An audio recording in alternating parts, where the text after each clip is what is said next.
சூரிய உதயங்கள் ஒரு விசித்திரமான கவர்ச்சியைக் கொண்டுள்ளன.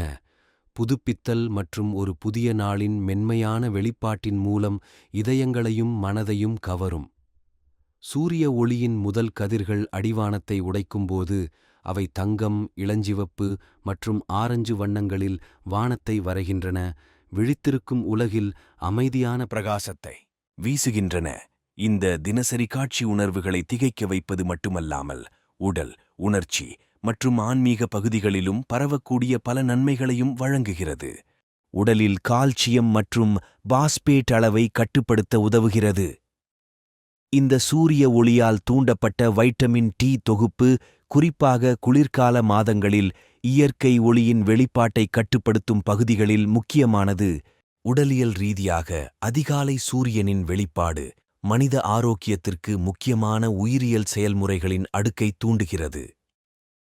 சூரிய ஒளி வைட்டமின் டி இன் முதன்மையான இயற்கை மூலமாகும். இது எலும்பு ஆரோக்கியம், நோய் எதிர்ப்பு செயல்பாடு மற்றும் ஒட்டுமொத்த நல்வாழ்வுக்கு அவசியம்.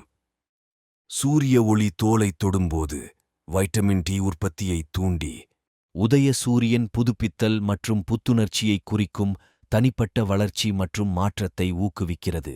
வைட்டமின் டி இன் முதன்மை ஆதாரம் சூரிய ஒளி. சூரிய ஒளியிலிருந்து யுவிபி கதிர்கள் தோலை தாக்கும்போது அவை வைட்டமின் டி தொகுப்பை தூண்டுகின்றன. சூரிய ஒளியின் அளவு, தோலின் வகை, நாளின் நேரம் மற்றும் புவியியல் இருப்பிடம் போன்ற காரணிகளை பொறுத்தது. தினமும் சூரிய ஒளியில் அரை மணி நேரம் இருந்து ஆரோக்கியத்தை பெறுங்கள்.